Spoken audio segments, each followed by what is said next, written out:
Hello and welcome to the channel. My name is Annalisa and this is going to be my Sleeping Beauty book tag, specifically referring to the Disney Sleeping Beauty movie because I absolutely loved it as a kid.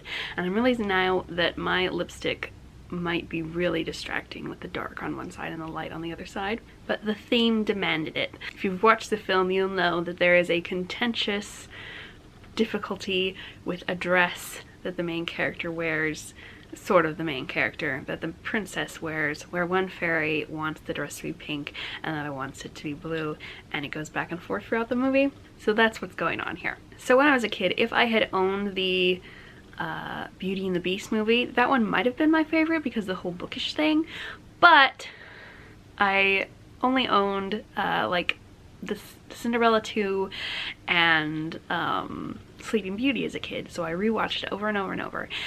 And what I liked about it so much was not necessarily the princess, although I did like her flowing locks and her dress that spent a fair amount of the time being pink, because pink is my favorite color. My favorite thing was definitely always the fairies. So they are what mostly inspired me to make this tag. And I looked it up and I couldn't find any other Sleeping Beauty specific tags. There is a Disney tag that I'll probably do at some point, but so far I couldn't find one like this. So I rewatched the movie and picked out key moments or elements that I thought would make for a good question. So let's get started. One of the first scenes in the movie is Maleficent, the evil fairy, coming to the princess's, Aurora's, christening, naming, some kind of big ceremony where she's introduced to the public, uninvited.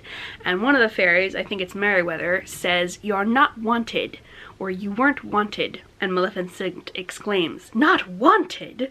And so for that, the question is to name an outcast character, maybe because they deserve to be outcast like Maleficent did, or for other reasons. And I picked In My Life as an Ice Cream Sandwich. The main character is a bit of an outcast, mainly because she's neurodivergent. Her dad doesn't really understand her. I think the only person who does really understand her is her grandpa, who lives back home, and she's spending a month or so with her dad in the city. And so there's a lot of kids there who don't understand her, and she's a bit of a social reject there, which is very sad. But there are several uplifting moments in the story, although overall I would have liked a more neurodivergent positive message for the whole book. Then in the movie, the good fairies each give Princess Aurora a gift, kind of before and after Maleficent arrives, actually.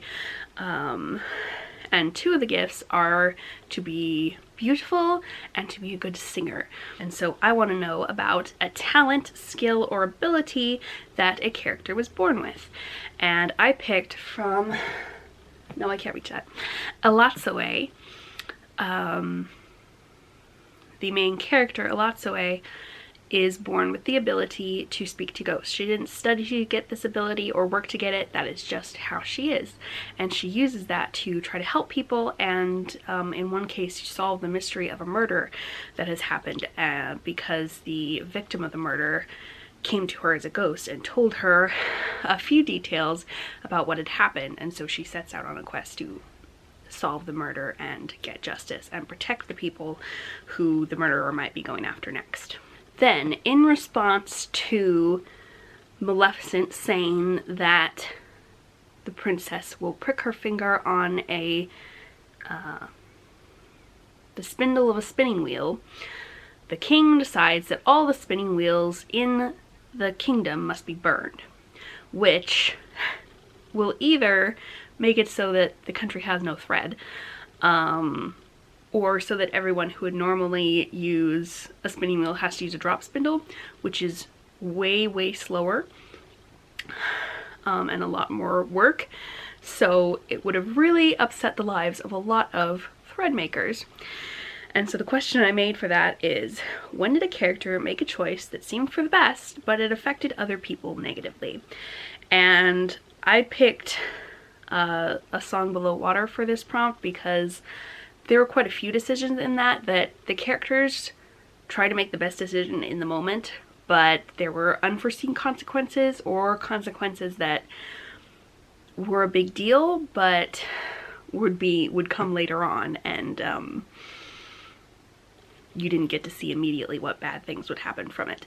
Now, even though all of these spinning wheels have been burned, the king and queen and the good fairies were still worried that somehow Maleficent's plan would come true. So they made a plan to spirit the princess away and raise her somewhere else, not as a princess, so that no one would know where she was. So who is the character who always has a plan or always tries to have a plan? Because sometimes that doesn't always work out. And I picked Chloe Brown from Get a Life, Chloe Brown. She is very much a planner. She plans out, specifically at the beginning of the book, ways to get a life. She writes down 8 or so things that she wants to do to make her feel more like she's lived her life to the fullest after having a near encounter with a car almost hitting her. And she writes these down and also writes a bunch of other lists throughout the book, because having things written out makes her feel comforted and like she has a plan, and like she's going to be able to check things off her list and do things according to her plan, and that way she has control over her life. At this point, the film jumps forward in time to getting close to Aurora's 16th birthday, and the fairies, who have been raising her this whole time, plan a birthday party for her, which involves a cake. Fauna tries to make the cake. Flora tries to make the dress. With Merryweather's assistance as a model, who's not remotely the same shape as Aurora. And there's quite a comedic sequence about all of this going wrong and them deciding to use magic to fix things instead. How they've gotten this far without magic, I don't know, if none of them can bake. So the question is, what is a book with a sentimental sort of story where people try to make a day perfect, like a wedding or Christmas or a birthday, and everything goes wrong, but everyone ends up happy because they're together? And this happens a lot in TV shows for like the Christmas episode. And I had a hard time finding that trope in a book. But there is something like that in Once Upon a Quinceañera, which is all about preparing for the main character's cousin's quinceañera, and how things were badly set up to start with, and things do proceed to go wrong in various ways in the lead up to quinceañera. And from what I recall, things definitely don't go perfect on the party day, but it does have a lot of sentimentality about family and being together, and forgiveness and valuing your family even if you don't get along a lot of times. Now I have a question for each of the fairies. So for Flora, that's the one in red or pink most of the time. What character is the leader of their friend group? And I picked Ella Duran from The Marvelers. She is the front one on the cover and the main character. This is a really fun story about a magic school, and our main character is a reject, and she gathers a couple of other sort of social rejects around her, and they make a little squad who starts investigating strange happenings and dealing with the problems that come up at their school. Then for Fauna, who is a mom friend character who like takes care of the friend group and is always like trying to make sure that people aren't getting into trouble, or if they do, she helps get them out of it. And for that, I picked Andy from the Uncharted Realms series and the, what's the other one called? 12 Kingdoms series. Andy is the middle sister of a group of 3 sisters who each have a book about them, and then she is a queen in the Uncharted Realms series with lots of other characters, and she tries to take care of both her older and her younger sister, and then any other character she comes across in all of the books, she tries to take care of them and help them figure out what to do with their lives and solve all their problems, and it's she's a very sweet character. Then from Merryweather, the little one in the blue clothes, what character is a naysayer who tends to have a point? They're not just pessimistic, they tend to actually have a good reason for objecting to the leader's plans. And I picked, I don't remember her name, but the character with the pink hair from Witchlanes. She is fairly opposed to a lot of the ideas that the main character has, and they are a group of 3 who have to work together to solve their problems because they've been put into a coven together of witchlings, and these two girls have been opposed for quite a while, haven't really liked each other, and now they have to work together, and the main character tries to be a leader and help them figure out what they're gonna do, but pink hair often objects and is like, that's not gonna work, and this is why it's not gonna work. And now for the character of Prince Philip. Like many Disney princesses, Philip has few character traits, but one of them is being best friends with his animal companion. Name an animal companion you enjoy.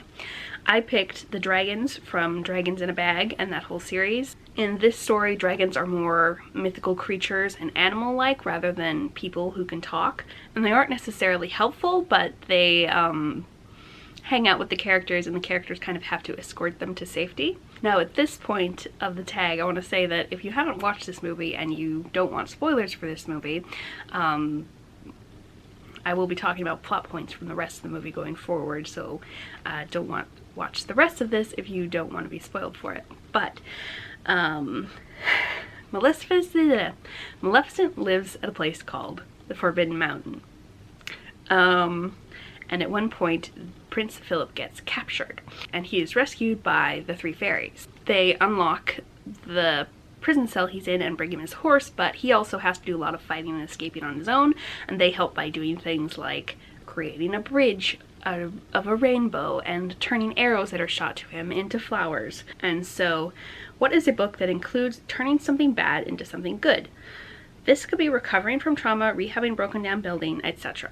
And I picked The House That Lou Built, which is about a young girl who wants to build a house on some land that her father bought, and she has to make it mostly out of salvage materials because she doesn't have any money. So she uses a bunch of her friends who are, what's it called? Don't know what they're doing, and they help her use some wood that was put away in a shed, and they totally clean up this trailer that is all mucky and gunked up so that they can make that their foundation. And so I felt like that was turning a gunky old trailer into a tiny house. Now, after the prince escapes, Maleficent puts a bunch of thorns up around the castle so that he can't get through to wake up the princess, who has indeed pricked her finger. And when he starts chopping his way through those with the magical sword that the fairies gave him, she turns into a freaking dragon and like shoots fire at him and stuff. So who is a character, a villain or otherwise, who always has another card up their sleeve? And I picked the bad guys from Iron Widow because our main character keeps defeating them in every game they put her in. She managed to rise above whatever they try to do, but they keep coming back with something worse or something that she hasn't been able to defeat yet. So basically the government in that book always has another card up their sleeve, always has another plot to take her down. And then for the whole story, what is a retelling that improved the direction or details of the story above the original? And I picked No Man of Woman Born, which is a collection of kind of fairy tale, kind of folklore retellings that have to do with the gender-based prophecy trope. So like, no man of woman born can harm this person, so a woman harms the person, or someone who wasn't born of a woman defeats the bad guy because they were actually born of a trans man, things like that. And I really love all the ways that the author uses transness to fulfill all of these gendered or anti-gendered prophecies. So I tag anyone who wants to do this, anyone who enjoyed the movie or just enjoys the tag. I feel weirder about tagging people in my original tags, so I do that less because it feels less like a shout out and more like a here, you have to do it. So anyone who feels like it, and no pressure if you don't. Oh, and this makeup with the like butterfly type wings on the side of my eyes was inspired by a TikToker I saw, so I will link that TikToker below. Thank you for watching, and I will see you in the next video. Bye!